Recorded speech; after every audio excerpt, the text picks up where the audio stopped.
ये वीडियो देखा आपने, ये वीडियो है अपर्णा सिंह बिष्ट का।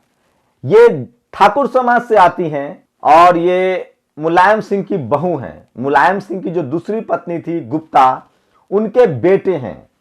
लेकिन गुप्ता से शादी होने से पहले ही मुलायम जो अपर्णा बिष्ट हैं, उनके पति जो थे वो उनके साथ आए थे। मुलायम सिंह ने वो मान सम्मान नाम शोहरत सब कुछ दिया। कभी उन्होंने अपने बेटे और सौतेले बेटे में कोई भेद नहीं किया। उन्होंने दूसरी शादी की, गुप्ता को भी अपनाया, उसके बच्चे को भी अपनाया और वो सब कुछ दिया। लैम्बोर्गिनी से चलते थे, प्रधानमंत्री उन पर सवाल उठाते थे। लेकिन सोचिए कि सवर्णों के नजर में उसका ससुर, उसका असली बेटा की भी क्या औकात है।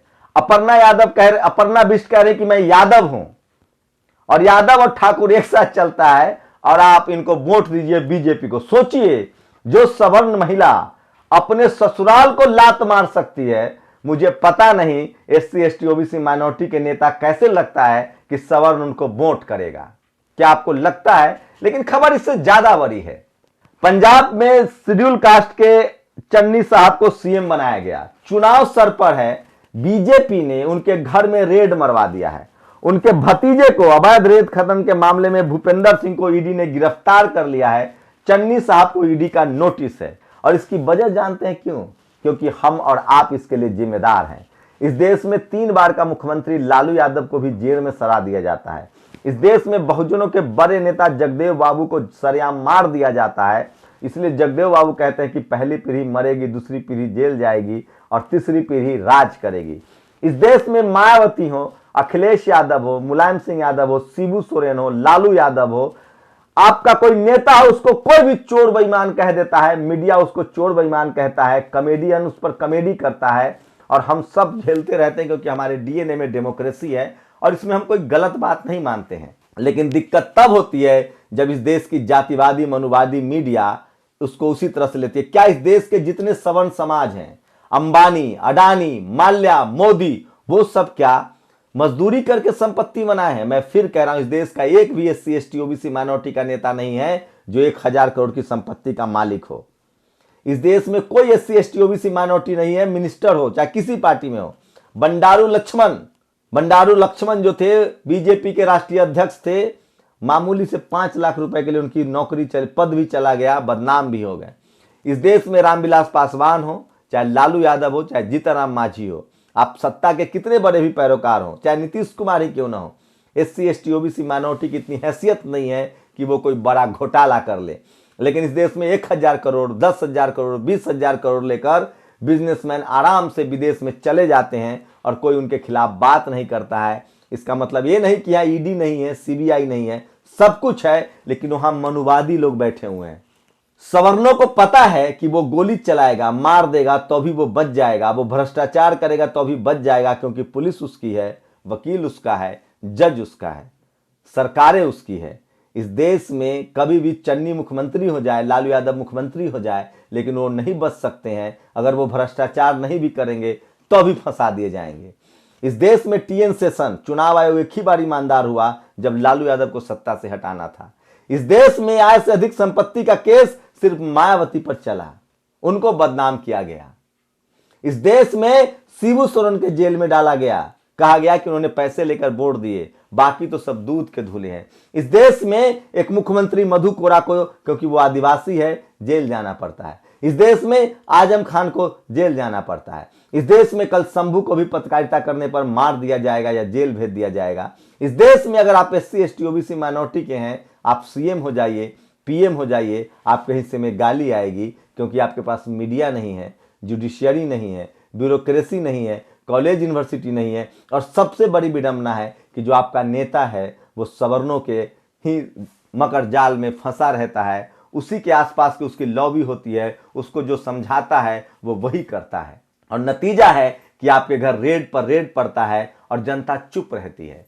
वही सवर्ण समाज का दुबे जो 10 पुलिस वालों को मार दे तो भी उसकी हत्या पर लोग खड़े हो जाते हैं। इस देश में कोई गुप्ता का एनकाउंटर हो जाए, पुलिस की लापरवाही से वो मर जाए, उसके साथ देश सवर्ण समाज खड़ा हो जाता है, मीडिया खड़ी हो जाती है, जुडिशियरी खड़ी हो जाती है। इस देश में कोई शर्मा पुलिस के एनकाउंटर में गलती से मर जाए, पूरा मीडिया जुडिशियरी ब्यूरोक्रेसी स्वतः संज्ञान लेने लगता है। ये है नेक्सस, ये है जातिवाद। जब तक आपके लोग media, judiciary, bureaucracy, college, university और पॉलिटिक्स और सत्ता में नहीं आएंगे, इस देश का बहुजन दोयम दर्जे का नागरिक है और आपका जो नेता है वो सिर्फ और सिर्फ अपनी भलाई के लिए सौदे करता रहता है, क्योंकि उसको पता है कि समाज के लिए लड़ेगा तो समाज उसके साथ खड़ा नहीं होगा, तो कहीं ना कहीं हम लोग जिम्मेदार हैं। लेकिन स्थिति बदली है, अब सोशल मीडिया है, हमारे जैसे हजारों लोग हैं जो बात कर रहे हैं, लिख रहे हैं, पढ़ रहे हैं, समाज जग रहा है, बस जरूरत है अपने लोगों के साथ खड़ा होने की। इसलिए मैं कुछ लाइनें देख के बताऊंगा कि बहुत जरूरी है। दिलीप मंडल कहते हैं जो सबसे बड़ी खबर, ये देखिए, ये तस्वीर देखिए, ईडी बीजेपी भाई भाई, ये जो शख्स है ये ईडी का हेड था, अब ये बीजेपी में चला गया। अब सोचिए जब ये ईडी पर रहा होगा, ईडी में होगा, तो इसने कितने लोगों को फंसाया होगा जो बीजेपी के खिलाफ होंगे। 500 लोग यहाँ छापा पड़ा है। इसी के आपके नेताओं को सवर्ण मीडिया जैसे ही बेईमान कहे, आप समझ लीजिए कि वो ज्यादा ईमानदार है। आप सोचिए, और ये अपर्णा यादव का वो भाषण आपने मोन्टाज में सुना था कि मैं ठाकुर और अखिलेश यादव को हरा दीजिए, तो सोचिए कि, और ये देखिए पंजाब में क्या कहते हैं दिलीप मंडल, पंजाब में बीजेपी ने पॉलिटिक्स की और चरणजीत सिंह चन्नी के रिश्तेदारों के घर चुनाव के समय ईडी घुसा दिया।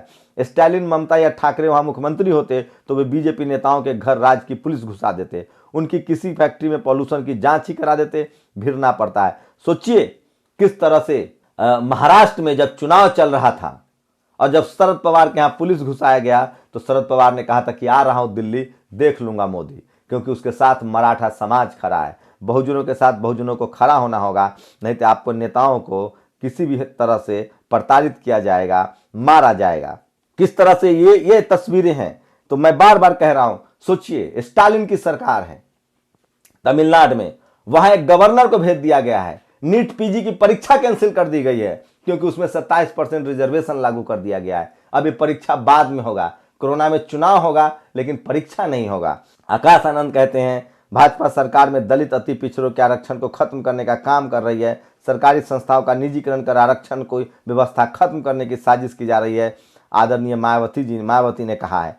और अब कौन है, चुनी हुई सरकार विधानसभा में ने नीट को तमिलनाडु में लागू करने का निर्णय लिया, गलत हुआ तो जनता देख लेगी। आप आरएसएस के प्रिय हैं, गवर्नर बन गए, सम्मान का पद है, बड़ी कोठी है, मजे कीजिए, सरकार के काम में टांग मत फंसाइए। और ये मध्य प्रदेश के दतिया में शेड्यूल कास्ट के लोगों का घर जला दिया गया है। इस तरह से बीजेपी शासित राज्यों में सबका भला हो रहा है। और ये है अपर्णा यादव, जो जाति का उनके लिए जरूरी है और जाति के नाम पर वो बीजेपी में चली गई और खुद कह रही कि जाति खत्म करो। जिसने अपने ससुराल को धोखा दे दिया वो दूसरे को क्या देगा। और सोचिए कि कोई दलित सीएम हो जाए तो चुनाव के समय भी उसके घर में ईडी घुसा दिया जाता है, उसको नोटिस थमा दिया जाता है। तो क्या हम लोग बहुजन जो हैं वो इस देश में दोयम दर्जे के नागरिक है? लगता तो अब तक यही है, लेकिन जब तक इसके खिलाफ बहुसंख्यक आबादी जगेगी नहीं तब तक ये नहीं खत्म होगा।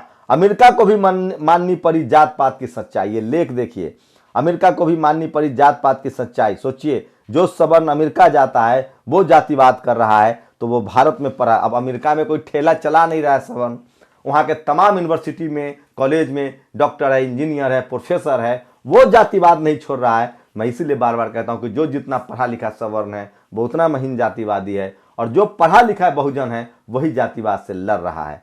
तो जैसे ही एससी एसटी ओबीसी माइनॉरिटी के नेताओं को कोई चोर कहे, बेईमान कहे और खासकर सवर्ण समाज गाली दे, मीडिया गाली दे, तो समझ लीजिए कि वो नेता आपका हितैषी है। इसीलिए एक बार चौधरी साहब ने कहा था, जो प्रधान चौधरी चरण सिंह ने, कि जब मीडिया मेरी तारीफ करने लगे तो समझना कि मैं तुम्हारे खिलाफ काम कर रहा हूं। इसलिए एससी एसटी ओबीसी माइनॉरिटी के नेताओं को जब भी मीडिया अच्छा कहे तो मान लीजिए कि उसके खिलाफ साजिश कर रही है, और जब मीडिया गाली दे उनको, मीडिया उनकी निंदा करे, उनकी आलोचना करे, तो समझ जाना कि वो नेता आपके पक्ष में है। इस देश में सबसे ज़्यादा लालू यादव, मुलायम सिंह यादव, मायावती जी, हेमंत सोरेन, शिबू सोरेन, करुणानिधि, स्टालिन, इन सब की आलोचना करता है मीडिया। अब चन्नी के खिलाफ है तो समझ लीजिए कि वो नेता आपका हितैषी है। लेकिन आप एससी एसटी ओबीसी माइनॉरिटी के लोग मुख्यमंत्री भी बन जाएंगे तो जेल जाना पड़ेगा, क्योंकि सिस्टम में आपके लोग नहीं हैं। सोचिए जो ईडी में रहे और बीजेपी ज्वाइन कर ले, जो बिहार में पुलिस कमिश्नर हो और सत्ता पक्ष ज्वाइन कर ले, तो ऐसे लोगों पर क्या भरोसा है। तो आज की तमाम बड़ी खबरें थी। आपकी क्या प्रतिक्रिया, अपनी प्रतिक्रिया जरूर दीजिए। शुक्रिया। नेशनल दस्तक की आपसे गुजारिश है कि अगर इसको बचाना चाहते हैं तो नेशनल दस्तक को सब्सक्राइब करने के लिए रेड कलर के सब्सक्राइब बटन को दबाएं, फिर बेल आइकन की घंटी दबाएं। नेशनल दस्तक को बचाने के लिए बहुत ज़रूरी है कि हर खबर को शेयर करें, लाइक करें, कमेंट जरूर करें।